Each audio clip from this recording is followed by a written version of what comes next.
Hola a todos y bienvenidos a Nodos del Conocimiento 2020 y en concreto a esta comunicación que se llama Protocolo, dispersión de su conocimiento en otros campos. Esta misma ha sido escrita por tres autores. Por un lado está la doctora Estela Bernat, de la Universidad de Castellón.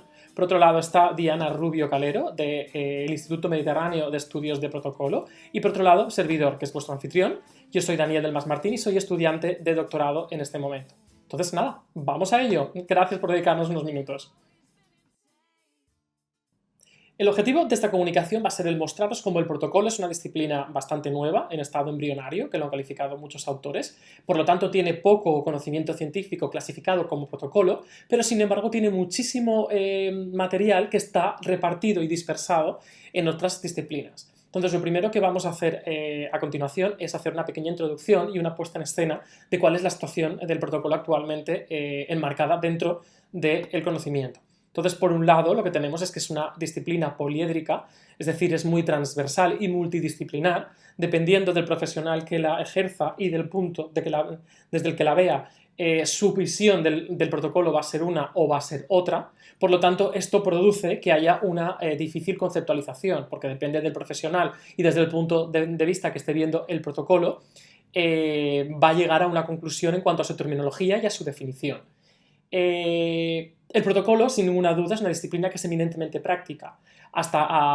Lleva con el ser humano desde el principio de los tiempos, pero no ha sido hasta ahora mismo cuando ha habido una necesidad de registrarla, porque con el surgimiento de las ciencias de la comunicación, tanto las organizaciones, tanto públicas como privadas, se han dado cuenta de que es una herramienta de comunicación muy interesante para ellos y muy buena, y lo que han hecho es empezar a registrar ese conocimiento como científico para poder investigar cómo utilizarlo mejor.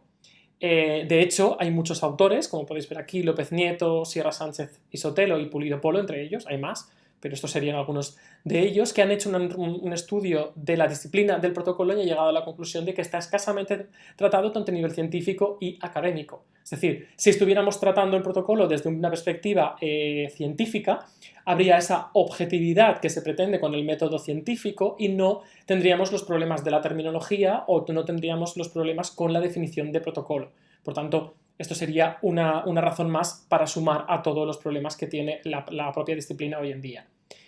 Y finalmente he traído un estudio de Rodríguez Fernández y Castillo Esparcia, porque si estamos hablando de que esto se solucionaría de alguna manera con más conocimiento científico, el problema que tenemos es que estos autores que estaban citando han hecho un estudio de los estudios de protocolo actualmente, de los de grado y posgrado fundamentalmente, y han llegado a la conclusión que en los estudios de grado la mayoría de las líneas de trabajo que ofrecen a los estudiantes son de prácticas, no son de investigación. Por lo tanto, si no tenemos grados que ofrezcan líneas de investigación, no hay investigación en protocolo, con lo cual esto sería algo que tendríamos que tratar. Por tanto, cabría preguntarse, para seguir avanzando en esta investigación, ¿es el protocolo una ciencia? Vamos a verlo ahora a continuación. Y después también veremos, ¿está vacía de contenido actualmente? Continuando con la argumentación, pasaríamos ahora a ver qué es una ciencia.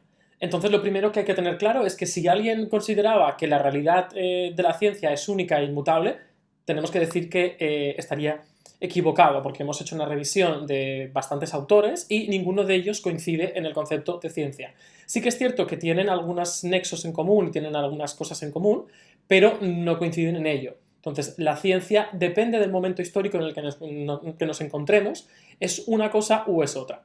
Entonces, uno de los autores que hemos visto, que ha sido uno de los más interesantes, es Bueno, del año 1995, y él hace una revisión por la evolución de la historia. Él ve 4 momentos en la ciencia. El primero, que lo podemos ver en el Imperio Romano, que es cuando el conocimiento surge en torno al diálogo, a los eruditos que dan clases, digamos que podría ser como una clase magistral. Después hay un segundo paso, que es cuando se lleva al taller, es decir, la ciencia de las profesiones, cómo hacer determinadas cosas. Y luego después, en el siglo XVIII, surge como mezcla de estas dos perspectivas, que como podéis ver hoy en día siguen estando muy de moda porque siguen empleándose, surgen lo que se llaman las ciencias positivas, que es del concepto de ciencia que tenemos actualmente, o por lo menos de donde proviene. Entonces, las ciencias positivas eran consideradas aquellas que eran útiles para el ser humano. Entonces, en el 18 y en el 19, estas eran consideradas, pues, por ejemplo, la física, la química, las matemáticas, la mineralogía. Entonces, en el siguiente paso, en el siglo XIX, ya surge el concepto de ciencia que actualmente tenemos y se amplía a lo que serían las ciencias sociales, porque en este momento anteriormente no se tenía en cuenta. Entonces, se aplica el método científico a las ciencias sociales y ampliamos la visión de la ciencia. Entonces, para Bueno, 1995, este autor considera que conocimiento científico es aquella verdad científica que obtenemos aplicando el método científico. Y él lo reduce a dos conceptos. El primero de ellos sería la forma y el objeto. Es decir, si le podemos dar forma y objeto a una disciplina, se podría considerar ciencia. Entonces, aquí, en este caso, la forma sería los vínculos que tiene con otras ciencias que aplicado al protocolo es lo que es fundamentalmente de lo que estamos hablando aquí. Vamos a ver cómo podemos traer desde otras ciencias conocimiento al protocolo para poder crear conocimiento autóctono.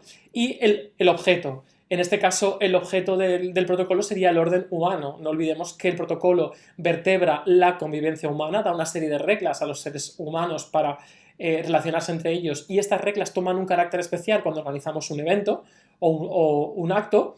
Por lo tanto, tendríamos forma y objeto, en este caso con el protocolo.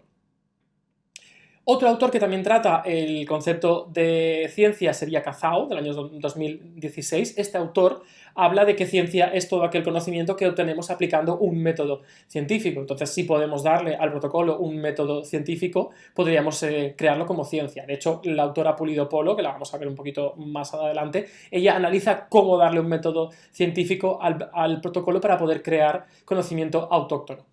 Y después he añadido un último autor que se llama Chalmers, y esta hace una crítica a la ciencia, porque él crea el concepto de inductivismo ingenuo, que parte de la base de que si ciencia es aquel conocimiento que podemos obtener de manera objetiva, en el momento en el que la percepción de los datos que vamos a utilizar con el método científico pasan por un ser humano, es decir, lo veo yo y lo escucho yo, por ejemplo, eso ya es subjetivo. Por lo tanto, ahí ya él pone en cuestión que la ciencia sea objetiva.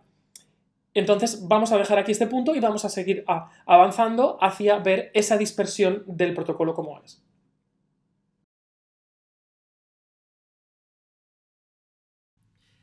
Vale, pues ahora vamos a ponernos ya más en materia con la dispersión del conocimiento que tiene el protocolo en otras disciplinas, y vamos a verlo desde 4 perspectivas: la historia, la sociología, la semiótica y las ciencias políticas. Entonces vamos a empezar con la historia, donde hay 2 autores, López Castán y Jiménez Chueca, que han tratado lo que sería el reinado de Luis XIV de Francia. Poco después de nacer el rey, murió su padre. Entonces su madre se quedó como regente y tuvieron que ir moviéndose de lado a lado porque la nobleza no los quería. Entonces tenían que huir constantemente. Entonces cuando murió la reina regente y Luis XIV subió al trono, lo que hizo fue coger la capital y llevársela desde París hasta Versalles, con lo cual allí construyó un palacio que fuera símbolo de su persona y de Francia. Entonces aquí ya tenemos un primer elemento que son los símbolos. De hecho, también asoció el sol a su persona, es decir, se le conoce como el rey sol, para demostrar su grandeza. Es decir, ahí tenemos ya 2 símbolos, hay conocimiento protocolar. Y además es muy interesante porque es en lo que hacen hincapié estos 2 autores, en los que Luis XIV lo que hizo fue vertebrar, es decir, estructurar mucho la convivencia dentro del palacio, es decir, la etiqueta palaciega, es decir, las reglas de protocolo del palacio. Entonces le decía a la gente cuándo podía hablar, dónde tenían que ir y a qué horas, lo que tenían que vestir. Es decir, utilizó el protocolo y esas reglas que da el protocolo como una manera de controlar a la nobleza para que no tuviera problemas con ellas. Después, más adelante, podemos ver en la sociología un estudio de Rodríguez Salazar. Es muy interesante porque ella hace un análisis de los grados de apropiación de la cultura en relación con las emociones, analiza los que ella llama presupuestos culturales, es decir, aquellos elementos dentro de la cultura que forman parte de nosotros, y las emociones que nos producen. Entonces esto es muy interesante porque podríamos, en función del evento que vamos a diseñar, ver qué presupuestos culturales van a tener lugar dentro de ellas para ver qué emociones, y podemos diseñar las emociones. Es decir, esto podría ser muy interesante, por ejemplo, para presentaciones de productos, donde tú quieres que tu producto sea asociado a una serie de emociones fundamentalmente y a una serie de valores, y lo diseñas para ello.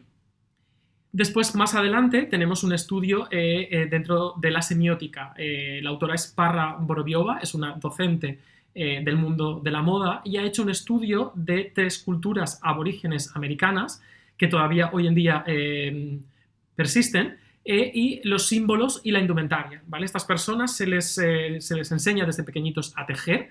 A través de los tejidos se manifiesta las estructuras sociales, porque dependiendo del tejido y de los objetos que tejen, puedes saber si una persona está casada o está soltera, o por ejemplo, qué profesión tiene, si es un médico o si es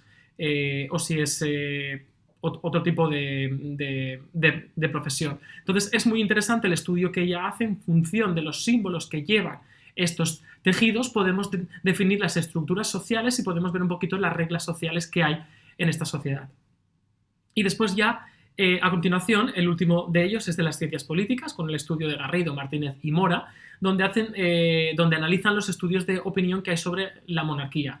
De la misma manera que podemos ver los de la monarquía, podemos ver pues, a la actividad política, o podemos ir a otras instituciones públicas que tenemos en la sociedad. Entonces, cogiendo ese conocimiento y ver esas opiniones que tienen los ciudadanos respecto a ciertas instituciones o personas que representan a España, en este caso, podríamos ver cómo mejorar la imagen y cómo organizar el protocolo alrededor de ellos. Entonces, estos 4 elementos, tanto la historia como la sociología, la semiótica y las ciencias políticas, tienen mucho potencial para traer el conocimiento al protocolo, haciéndolo autóctono y pudiendo crear la ciencia del protocolo.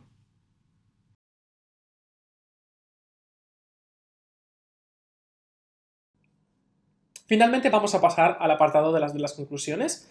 Entonces aquí hemos encontrado 4, exactamente. La primera de ellas es que el protocolo tiene miembros para ser ciencia, es decir, podemos establecer una forma y un campo, como hemos visto anteriormente. Simplemente necesita que haya investigación científica y traer la que hay en otras disciplinas.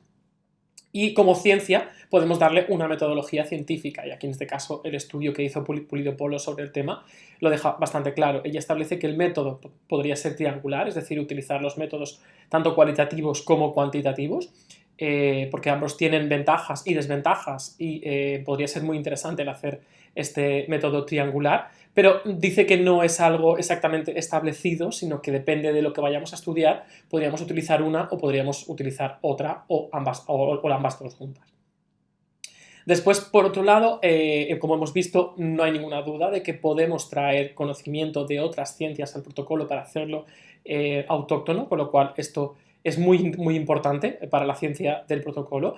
Y sobre todo, finalmente, tenemos que hablar de que hay que implementar líneas de investigación en protocolo dentro de los grados. Antes veíamos el estudio de estos autores de los que hablábamos, y en los que determinan que en los 6 estudios de protocolo que han ido surgiendo desde el año 2012 no hay líneas de investigación en protocolo. Sí que es cierto que en los grados de ciencias de la comunicación, fundamentalmente en publicidad y relaciones públicas, que es donde se encuentran los estudios de protocolo, sí que se ofrecen líneas de investigación, pero en los grados autóctonos de protocolo oficiales no hay líneas de investigación en protocolo, y tendríamos que empezar a establecerlas.